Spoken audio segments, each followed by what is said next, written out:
All right, everyone, welcome to the discussion of hooliganism and cheer for your neighbors. My name is Drew Haskins. I'm an intern at the Youth Initiative for Human Rights, and I'm a sophomore at Duke University, and I've been with the Initiativa for, I guess, 7 weeks now. So I'm here working at the Initiativa through a program called Duke Engage, which is run by my university. Where they send 10 Duke University students to Serbia, and we all work at different NGOs, so this is the one that I'm working at. The main topics of discussion today are the recent Cheer for Your Neighbors program, which is the region. So just a brief explanation of that. In about the middle of June, we hosted viewings of the group stage matches of Croatia and Bosnia at Kitzgrad. And we had a very, very nice turnout. Everybody was very civil. People cheered for Croatia and Bosnia as a show of support for their neighbors. And we think that it made a pretty good difference in the community because it teaches people that you don't have to be so nationalistic or one-sided in your support of teams. You can support a region as a whole. So we have a bunch of speakers today. Thank you for all joining us. So if you'd like to ask questions, use Twitter, please, at the Initiativa Mladi za Ljudska Prava Twitter page. And if you use the hashtag YHRLive, then you should be good to go. So I'd like to introduce first Ivan Kutlarovich, who will be speaking to us about a brief history of hooliganism in this region and in Europe in general. So I'll hand it over to Ivan now.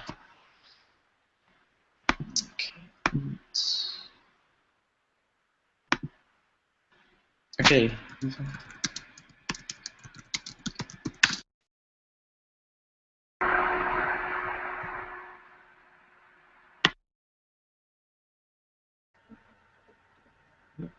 Okay, thank you. I would like to thank you, Andrew, and Youth Initiative for inviting me on this very interesting event.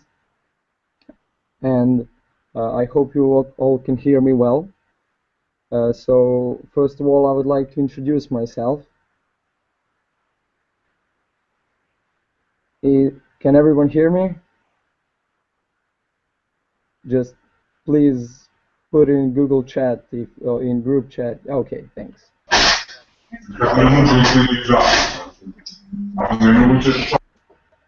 So I would like to introduce myself very briefly. My name is Ivan Kutlarović, and I'm a graduate student at University of Belgrade, Faculty of Political Science.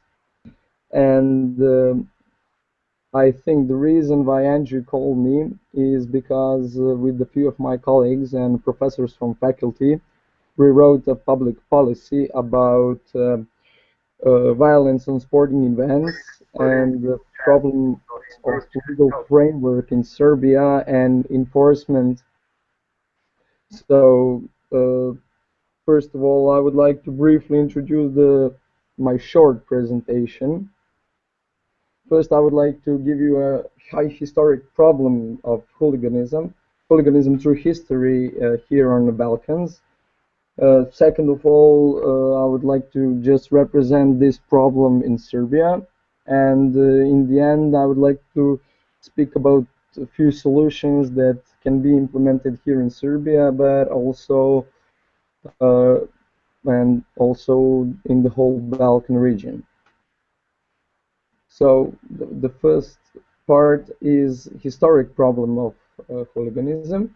Well, through our research, we had a lot of talks with professors and scientists, sociologists, anthropologists, and people from police, and they all agreed that the problem was here during 80s and at the beginning of 90s.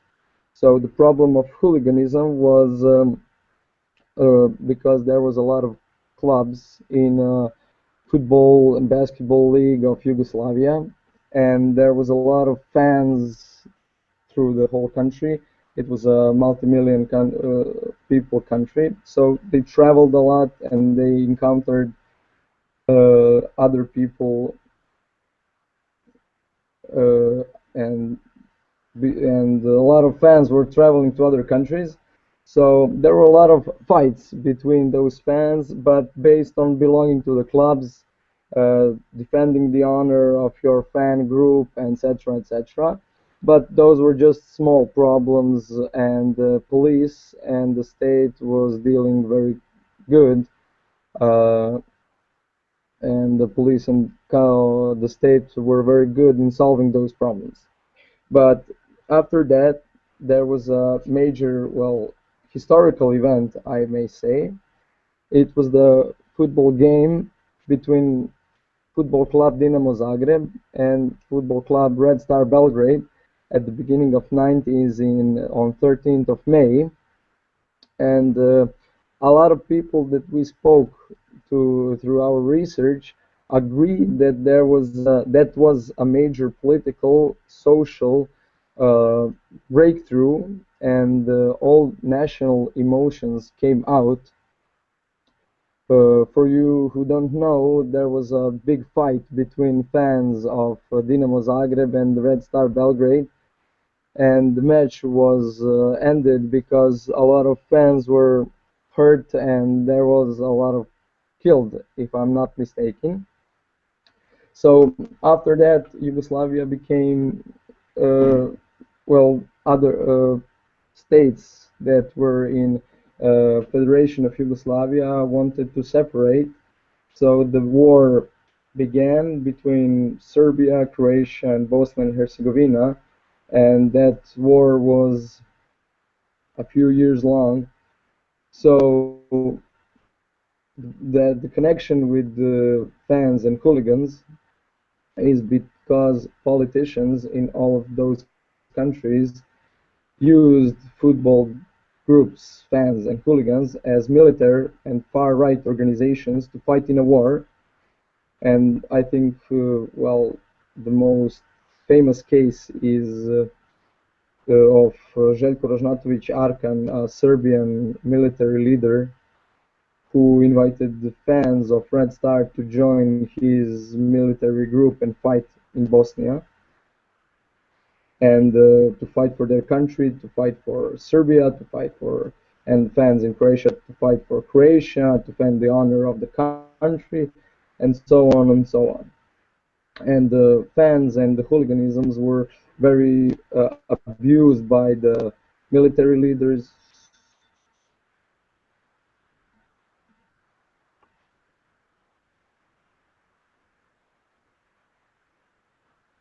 I don't know if you can hear me,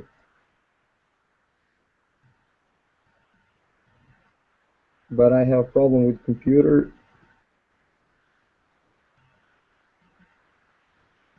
Okay, so Oh yeah, I also that I've part, been uh, so that would be that second period, military period in development of hooliganism, and the newest period I would call criminal or political period, and it begins after the Yugoslav wars on the Western Balkans, and and I would say this period begins after 2000, year 2000, where also both in Croatia and in Serbia there were political changes, and both Croatia and Serbia decided to take a different road, a new road, democratic road to Europe. But there was a big problem of people who participated in war when after they came back from war, and they didn't have anything to do. The only thing they were taught to do was being in a war. So the only thing they had were their friends from the war, and those friends were football fanatics or hooligans or I don't know whatever they were, but they turned from war to the football stadiums, and the only thing they were doing were the only thing they could do were criminal activities, and those were different criminal activities. I don't know, racketeering, drug business, small illegal business connected to the football and basketball clubs. And the also important thing during this period is abuse of football fans and hooligans by politicians for their own causes. And for example, in Serbia, those were uh, let's say it was a first of all it was a political rally in 2008, rally Kosovo is Serbia, when politicians invited football fans and hooligans to defend the Serbian territory.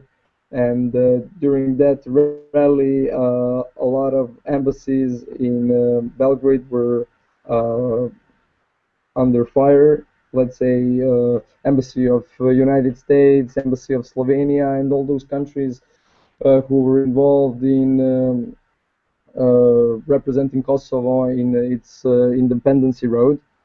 And I think that is a very bad political decision to invite hooligans and fans to defend the honor in that way, because that is not a very good way to defend. And also, I would like to uh, say, for example, Pride, Belgrade Pride, when also politicians and the Serbian church uh, invited hooligans to end Pride parade in Belgrade a few years back, last year, year before that, and that is a classical example of abuse of football fans and hooligans, and violence from stadiums comes to the cities on our streets, and etc. etc.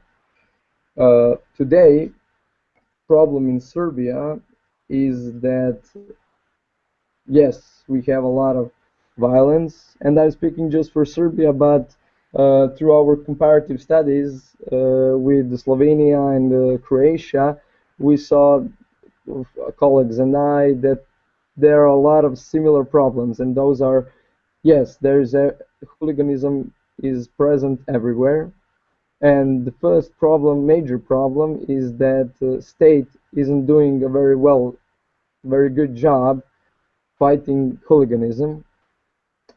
Croatia, Serbia, Slovenia, and Bosnia and Herzegovina all implemented European laws very similar to the laws from England, because England is very famous for its fight against hooliganism.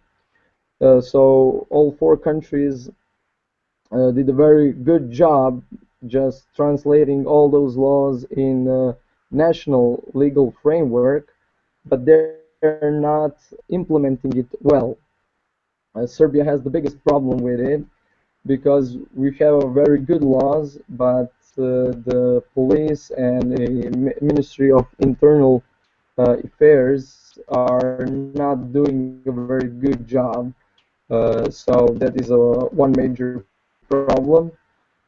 The second one is that a lot of hooligans, hooligan groups, hooligan leaders are into criminal activities, and they are very good and very well connected with politicians in Serbia. And I know that is the case also in Croatia.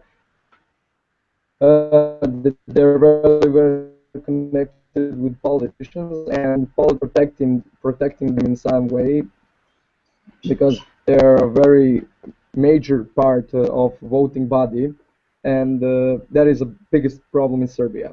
And this is for the end. I don't like the lectures where you cannot hear the solutions or anything. So I'll just give a few solutions that we wrote in our public policy. So first of all, it is very important that the whole uh, nation and the political establishment decides to fight the hooliganism. That is the first step. The second one is education. And education is very important because those education is implemented in all European countries who are fighting hooliganism. England, Italy, Germany, Belgium, those are countries that we investigate.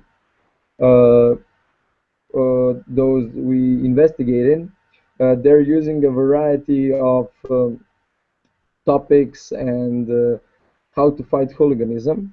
For example, Italy is using famous movie stars, singers, politicians to make small videos and commercials about hooliganism and how to stop hooliganism. Or, for example, England is organizing public discussions almost every 6 months on how to improve cheering on the stadiums and fight hooliganism. And I think that program, that youth initiative, our events, Cheer for Our Neighbors, is a great example of one of those educational things. And finally, implementing the laws that our and other nations from Western Balkans have. So those three things: political will, education, and implementing laws are very important. This was just a brief presentation, and for all questions, I don't know if you can put in group chat or on Twitter. So I finished this part, and I thank you. I want to thank you for listening.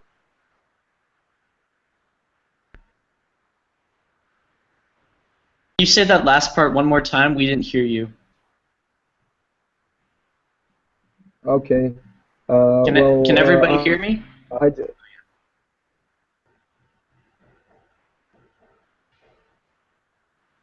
okay. Can everybody hear me? I just said that.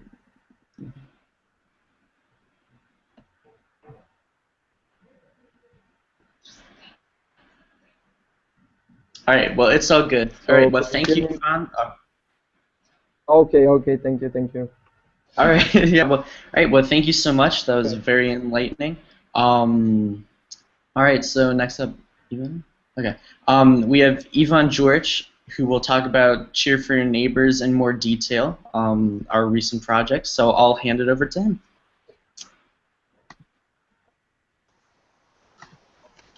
Thank you, Drew. Can you all hear me? Good. So thanks for Ivan for this really good background story, because it's really important to know all these things that he just spoke about, to understand why we needed this campaign, why we did it. So I would really agree with him that this Dynamo Red Star game that he mentioned and talked about, it was really a historic event, talking about using hooligans in politics. And he's right when he says that it is something that is continued during the years, both in Serbia and in other countries of the region. So we wanted to do something opposite, like we do, to oppose those policies that are dividing us, that started the war, and that prevents us for dealing with the past and with everything that war left behind. So what we did here, we organized these events watching football games of Croatia and Bosnia, because we had 32 teams in this World Cup, and every one of us, because Serbia is not participating, every one of us is cheering for someone. Yesterday in the finals, we had half people cheering for Germany and the other half cheering for Argentina. And it is completely okay if you go in a bar somewhere in Belgrade or in any other town in Serbia to cheer for Argentina or for Germany. But if you would go to cheer for Croatia, against Brazil, let's say in the opening match, yeah, that could really get you into trouble. So what we did, we created a safe place where you can cheer for Croatia and for Bosnia, because we know that really a lot of people did. So we organized these events so we can all together do it, and it was really nice. Like you said, Drew, it was really a lot of people came, and it was a fantastic atmosphere. We are very proud of it, and it it was interesting that the media saw it like some really major event, maybe even bigger than it was. And media doesn't follow those kind of action that we do with youth and reconciliation, and we do a lot of these things, but I don't recall any of them was so popular in the media and in the general audience. So I guess this is a good thing, because it was almost every comment on this was very good, supportive, so to say. Ivan was also talking a lot about this connection between politicians and hooligans, and politicians using hooligans as a tool to implement their policies, to have them as their extreme wing, which is always on this nationalistic side. And when you have to do something that is not so popular in this part of your voters, then you release the hooligans to end the Pride Parade, like you said, have that embassies of United States, Germany, Slovenia, Croatia, have them on fire because Kosovo declared independence, and a lot more smaller things, let's say.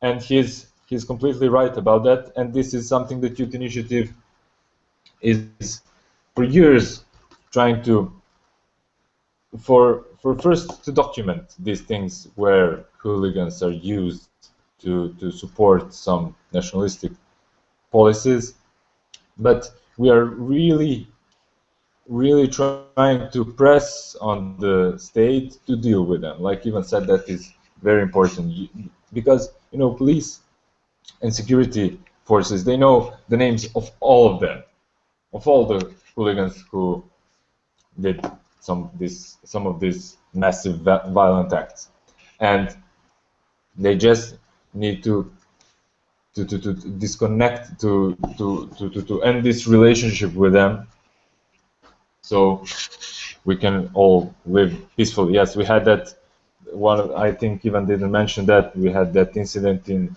Genova on the Italy-Serbia football match, where you had fans from Serbia, and in the process, it went on the surface that everyone knew who is going to Genova of Serbian fans, that all of them are problematic, that Italian forces warned Serbia authorities that they know who is coming, they know what will probably happen, but it was a fragile time, political time in Serbia, around the only successful Pride Parade, and this conservative part of Serbian public, led by the Orthodox Church, was really on fire. But because of the international pressure, the state decided to have the Pride Parade, but to unstabilize the country, they did an incident in Genova. So this is you can, from this example, you can get the clear picture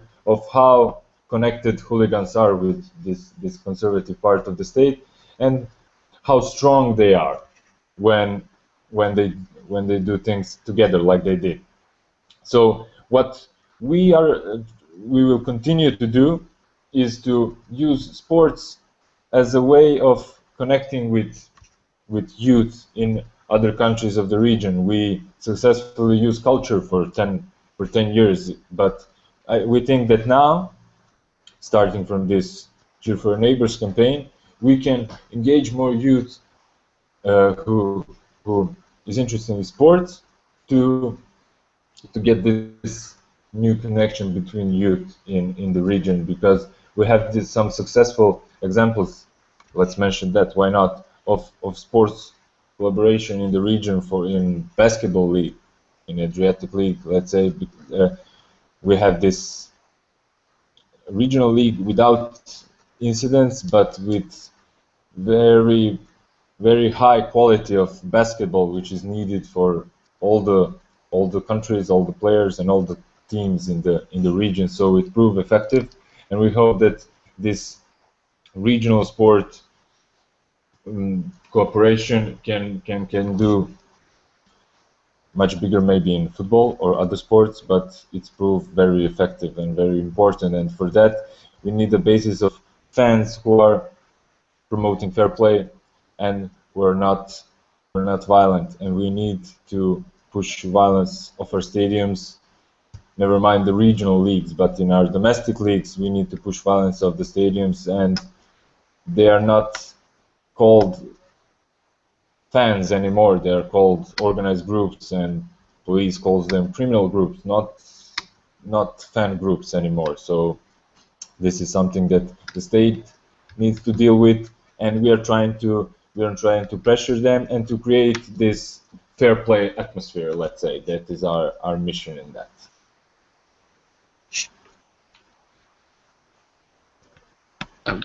All right. Well, thank you, Ivana. That was very, very enlightening. And I'd like to introduce next Sven from the Youth Initiatives branch in Croatia to offer his perspective on the issue of hooliganism in Croatian society. So I'll hand it over to Sven now.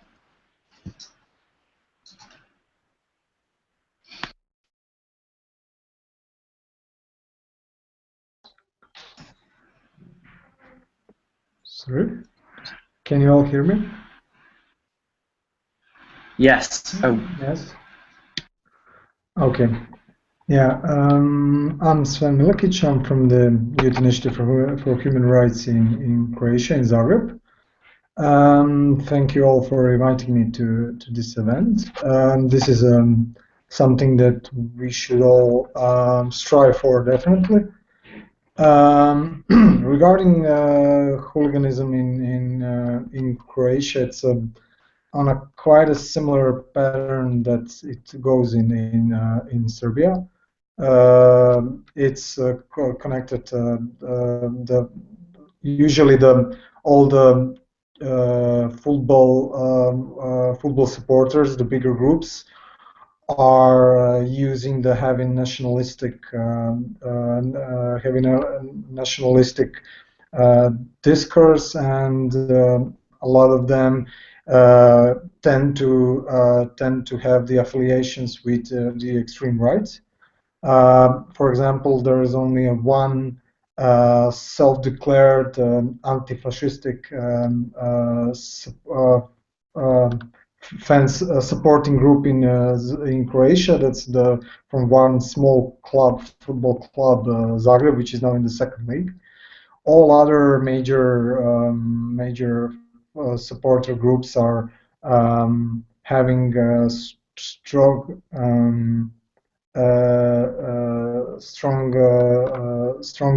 political affinity to the extreme right. For example, there are a lot of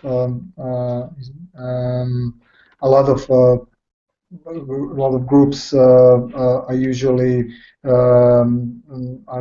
trying to potentially make the differences between, for example, Croatian and Serbian teams playing together, especially in football. As you all mentioned in the beginning, the football game between Belgrade Red Star and Dinamo Zagreb has a strong place in a collective memory of football fans. Although I must say that it didn't have really that impact. Maybe at that time, I think this story was constructed afterwards for some political reasons. For example, on that day when on the football match, on the day of the football match, fans go and they place flowers on the memorial, which is built for all the football fans died in the war. and this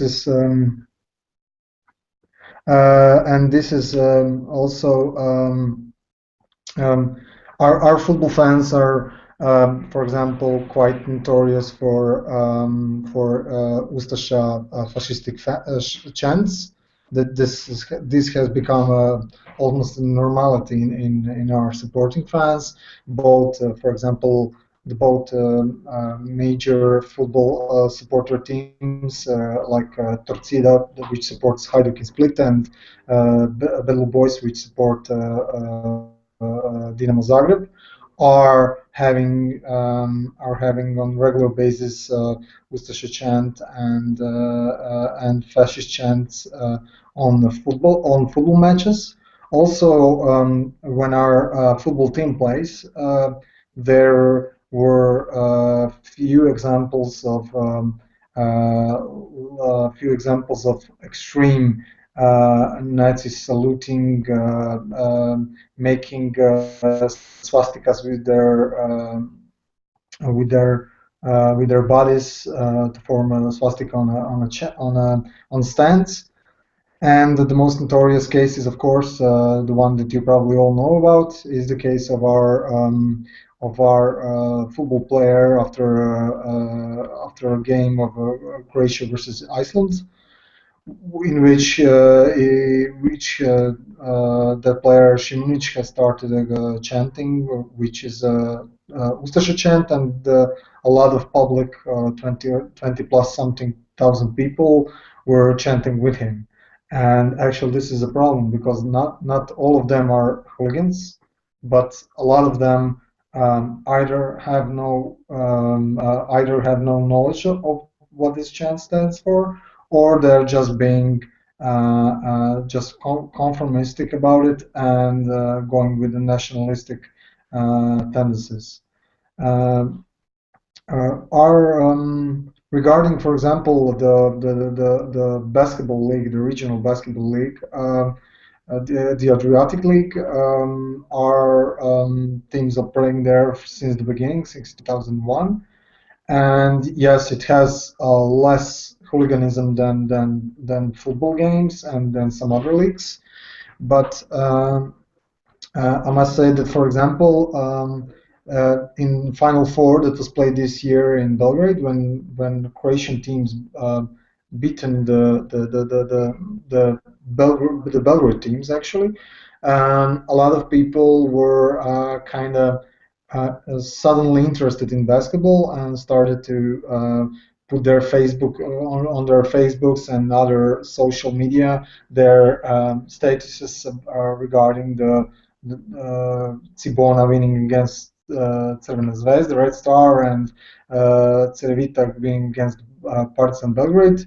But that was really just because they beaten the Serbian teams. It was not because they won or they are going to play in the finals or that they are interested in basketball at all. They're just interested in beating Serbian teams. And that this is this stands not for, but stands against. So you know which is your opponent, and everybody else who plays against that team is your team, is a team that you support. So this was usual before. I know it was always in 90s. It was even worse because then every sports team from Serbia which played any European league, everybody was rooting. General public was rooting for everybody against. Now these days this has gone a little bit softer, but still when this situation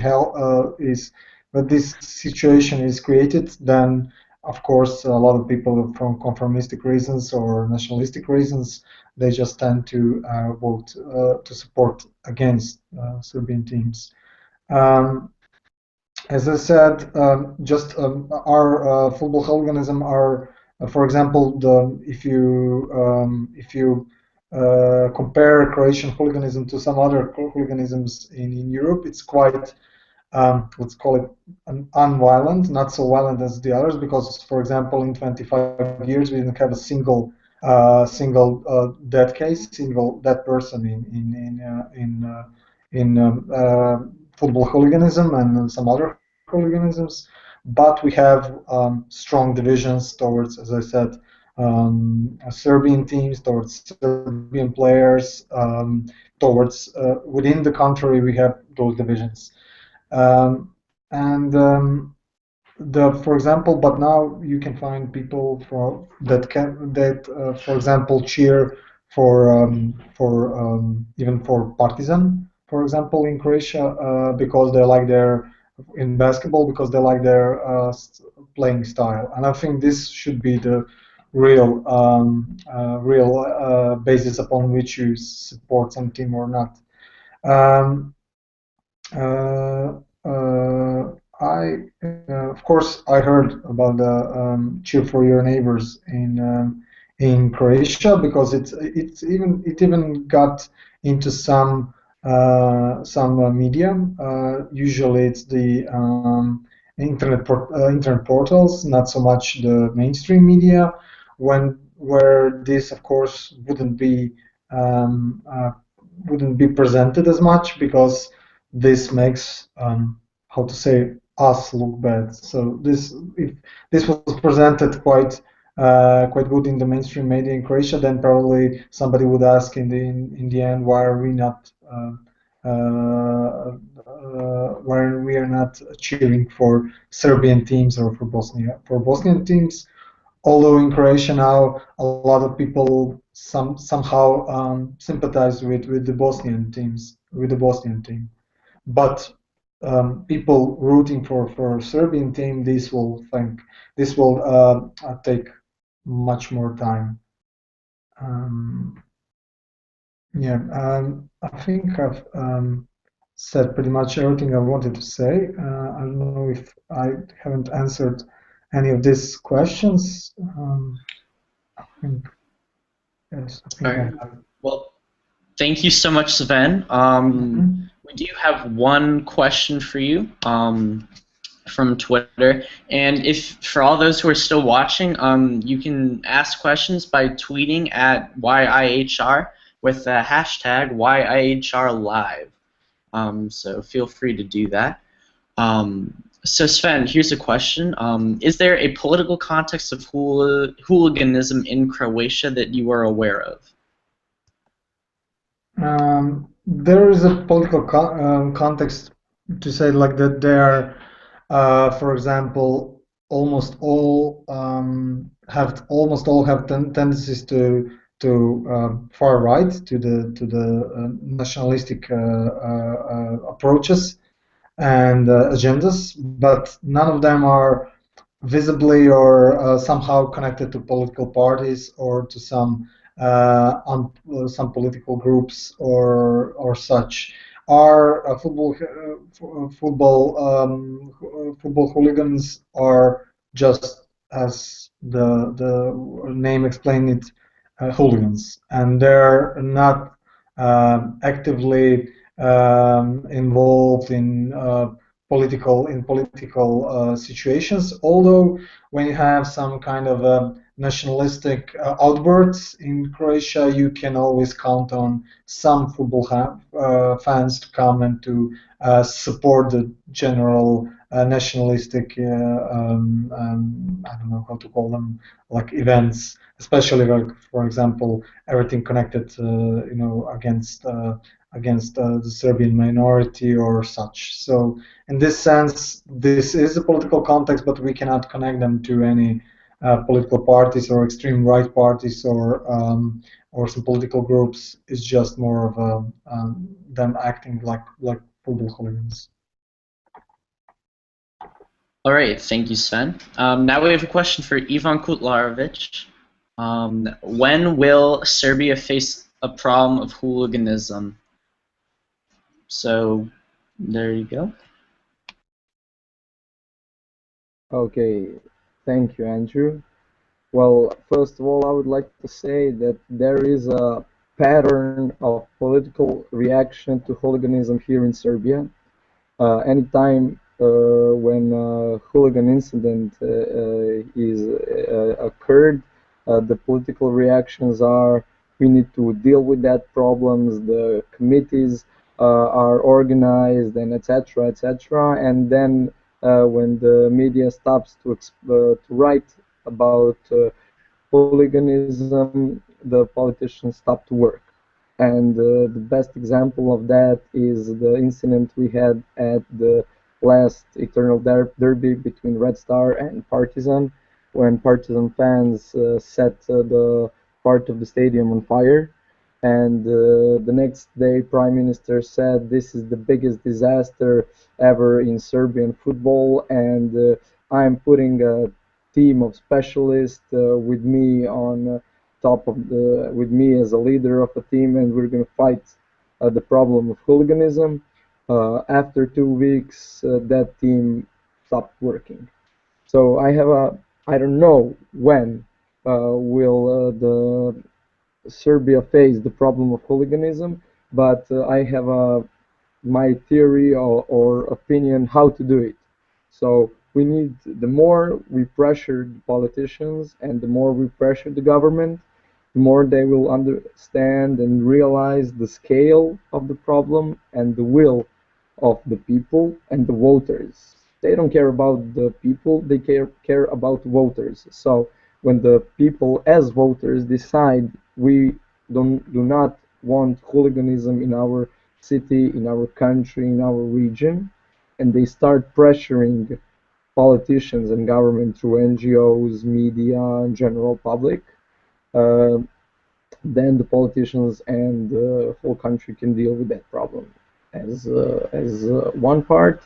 And the second part, we need to change the minds and opinions of the people, and because we as people we vote for those politicians, so we need to change the minds and opinions of the people. And I really liked what other uh, colleagues who are talking here said about general opinion, and that it is through time getting a little bit softer. And I think it requires time, and I think in the future Serbia, and I hope the whole Balkan region, will deal with hooliganism problems. So that's it. Thank you. All right, thank you, Ivan. That was very helpful. And then we have a question for Ivan George. Um, oh, where'd it go? Oh, okay, here we go. Can you see cheer for your neighbor's future?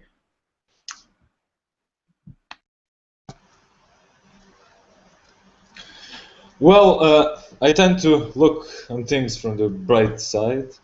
So yes, I do.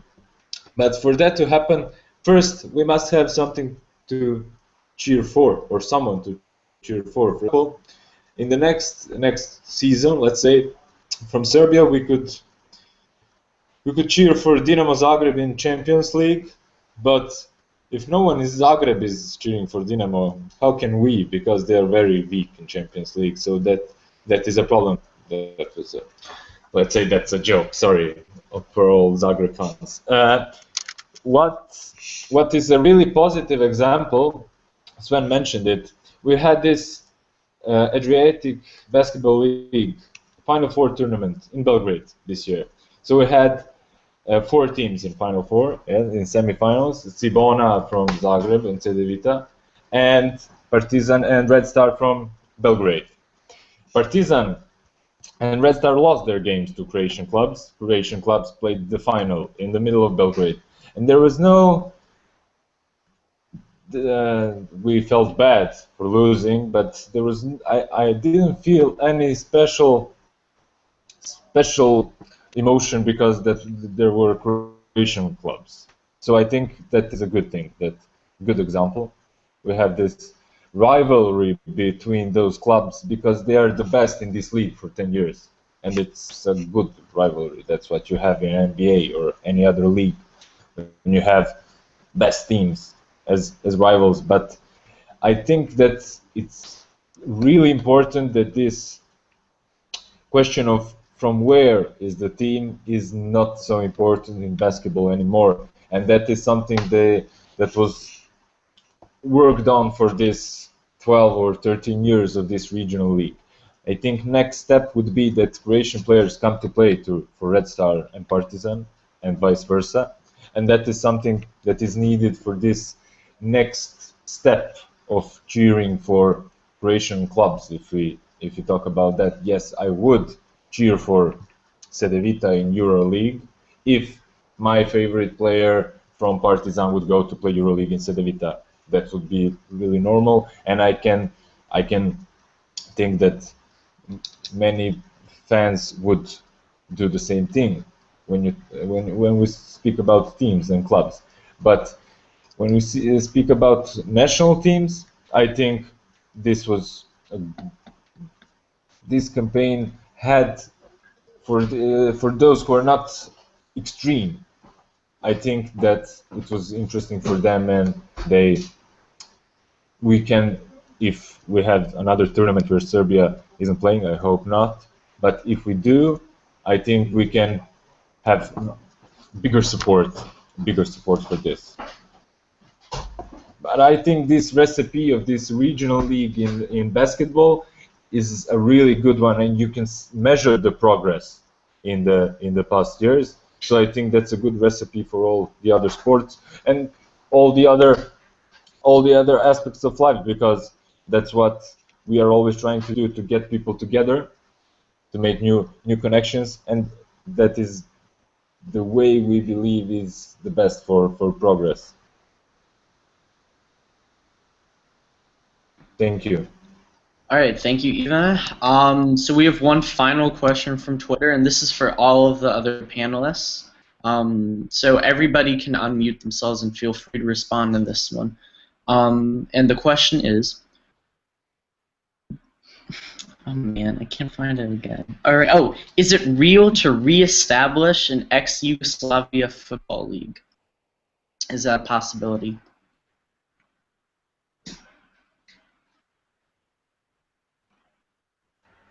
Well, so I would like to answer it first. At the moment, I don't think it is possible because of the situation here in Serbia with hooliganism and fan groups. And I think the situation in Croatia is similar, but you can answer that. But in future, that is something that I would really like to see, and something that I would really like to happen. So at the moment, no. Maybe in 5 to 10 years period, but at the moment, no.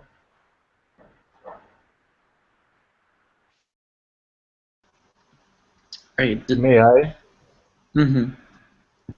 Well, talking about this topic, it's very important to know that it's a really hard thing to do, not just from this point of view that we spoke about today, but from the sports point of view. Because if we are to create a regional league, new league, that would be really hard because we must, if we wanted our best clubs to play in it, our best clubs couldn't play in our national leagues. It's something similar that happened in basketball. So you really have to have good, excellent reasons to create a regional league, because it would undermine your national leagues. And in a way, you will have this very big improvement in these top clubs, let's say, and the minor clubs who wouldn't reach this regional league would lose a lot. That happened in all of our countries in basketball, and that would happen in football. And it's a really, really hard decision to say, let go to 15 of your 20 clubs in your first division. But I think that it will happen. It will happen because of sports reasons, because in these weak leagues that we have in our countries, we can have excellent teams. So Red Star, Partizan, Dinamo, or Hajduk will never be excellent clubs if they don't have a proper competition in their own leagues. And this is what happens in several regions of Europe, that they have these regional leagues to increase the quality of the football itself. So I don't think that this our question of ex-Yugoslavia or the past is something that is the main problem in creating this regional league. but it is this sports reasons, which is good. And I don't think what some part of the public thinks that this will create a lot of problems if we create these regional leagues, so Dynamo and Red Star play together again, and that will cause problems like it did. No, if we create regional league, this means that we have strong political support from all the countries to create it. So it means that you can control the hooligans and do not unleash them like you did in 1991.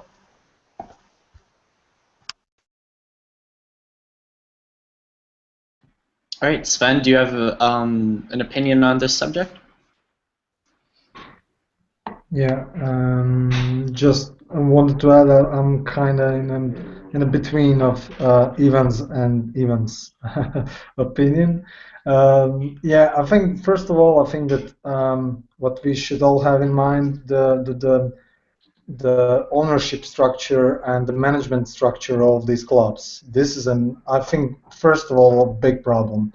I personally believe, and I'm also sure of it, that all major clubs in Serbia and in Croatia are intertwined with unfortunately organized crime and with unresolved ownership relationships, untransparent financing, sponsoring, and a lot of them are going to decay actually in terms of producing new players. For a total different perspective, some other sports have flourished, like for example basketball, and especially like when you count in the team of Partizan, which usually has the smallest budget in the Europe, and it always plays highest levels of European basketball. So first of all, I think that we should work on our clubs to consolidate themselves. And I think when clubs are transparent in their work, then possibly then we can simultaneously work on football hooliganism, and then probably by maybe a process of a few years, we can say that football league will present something less than a hooliganism, because today's projections are if a football league were to be organized, football fans could not travel from Belgrade to Zagreb, Zagreb to Belgrade, and split Belgrade and whatever. And this doesn't make any sense. If you cannot come to a game and support your team, if you're impossible to do that, then this doesn't make any sense. In basketball, for example, I can say that still, if a bigger group of football fans of Partizan come to Zagreb, they will have to coordinate with the police a lot, and it will become a problem. But if they come, like personally, I have been on a basketball match in Belgrade against my team is Cibona, and Cibona was playing the Red Star. It was a few years ago, and everybody knew that I was like chanting for Cibona. I didn't have any problems in Belgrade. Although if it were a major group, bigger group of supporters, then it causes problems. So I think this should be a little bit longer process, maybe a few years, with all of this aspects coordinated, like education of people going to games, education of the young, some maybe new rules applied, and stricter policies like zero tolerance policies to football hooliganism. So, and this then, if all of these factors are there, then of course the football league, regional football league, would make much more sense, and then people could go like for in a Belgrade to watch a game, to make a nice little weekend out of it, to do it as people go, I don't know, watching, for example, water polo in Croatia, where no hooligans at all. So when it becomes like a family kind of a sport, like hockey also in Croatia, so and such. All right. Well, we have one last question, and this question is for me, and it's coming from Ivan Kutlarovich. So go ahead. Thank you, Andrew. I just wanted to ask you, and I think since we're running out of time, that this last question would be very interesting to see your perspective of problem of hooliganism, not through solutions, but what do you think about it? Since I have a impression that hooliganism in football or basketball is not very present in America. So, what do you think about it when you see it here in this part of the Europe, but also across the Europe because that is a major problem in Europe? Just what are your headlines? What do you think about it? Thank you. All right. So you are right that from an American point of view, we don't really have I wouldn't really even call it hooliganism. It's not. That's not to say that there aren't instances of violence at sport matches. About 2 or 3 years ago, there was a baseball game between the San Francisco Giants and the Los Angeles Dodgers, where a Giants fan was viciously beaten by Dodgers fans, and he's currently um, not brain dead, but he's had some severe mental problems since then. But both the team and the fans who assaulted this man were punished so severely and fined that it acts as a deterrent towards other behaviors such as that. So it's really not a huge problem in America, but I think that's more because sports here is more nationalistic and politicized than elsewhere, because Europe is more of an integrated continent and just a region in general. Like, we don't play Canadian teams that much. We don't play Mexican teams that much. Like, I think if it was different, then maybe we might have the same problems. But since these sports games don't just transcend, like, I mean, it's not just rooting for a team, it's rooting for all of your country, really.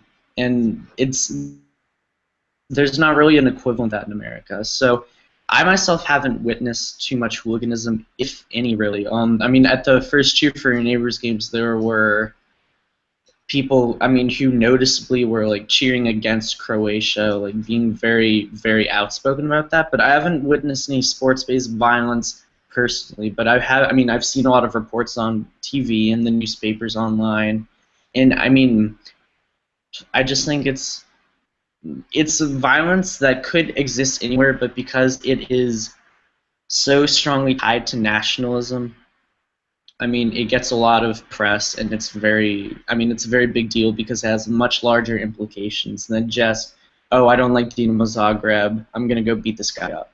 So, hopefully that was a good response. I don't know if that was okay for everyone. But we are out of time now, so I'd like to thank all of the panelists for discussing this issue today.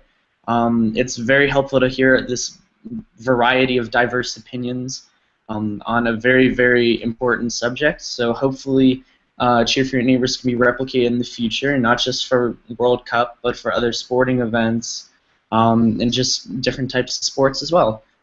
So thank you to everyone, and have an excellent afternoon. Cool.